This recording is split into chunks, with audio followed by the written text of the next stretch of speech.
మెత్తని రాగి ఇడ్లీ కోసం అయితే పప్పుని ఎలా ప్రిపేర్ చేసుకోవాలో చూద్దామండి. 2 గ్లాసుల మినపప్పులోకి అయితే నేను వచ్చేసి 1 గ్లాస్ అయితే రైస్ తీసేసుకుంటున్నాను. సో అదేవిధంగా చిటికెడు మెంతులు అయితే యాడ్ చేశాను. మెంతులు వేయడం వల్ల అన్నది అయితే మనకి దోశ వేసుకుంటే దోశ అనేది క్రిస్పీగా వస్తుందండి. సో వీటిని అయితే నేను 4 గంటల పాటు అయితే నానపెట్టేసుకున్నాను. ఇప్పుడు మిక్సీ జార్ తీసుకొని దానిలో అయితే మనం మిక్సీ పట్టేసుకుందామండి. ఈ లోపు అయితే మనం అటుకులు నానపెట్టుకుందాము. ఆ అటుకులు ఒక గ్లాస్ తీసేసుకొని నీళ్ళు అయితే యాడ్ చేశాను. ఇప్పుడు మినపప్పు, బియ్యం, అదేవిధంగా అటుకులను అయితే మనం గ్రైండ్ చేసుకోవాలి.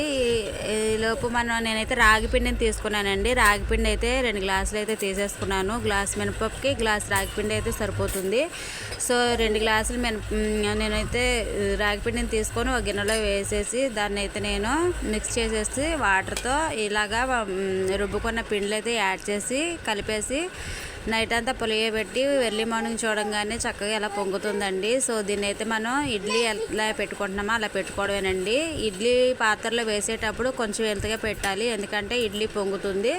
సో ఈ విధంగా అయితే ఇడ్లీ అయితే వస్తుంది. చాలా సాఫ్ట్గా, మెత్తగా, టేస్టీగా ఉంటుందండి. సో ఈ మోతాదులో అయితే మనం పిండిని అయితే రెడీ చేసుకోవచ్చు. రెసిపీ నచ్చినట్లయితే మీరు కూడా ఒకసారి ట్రై చేయండి.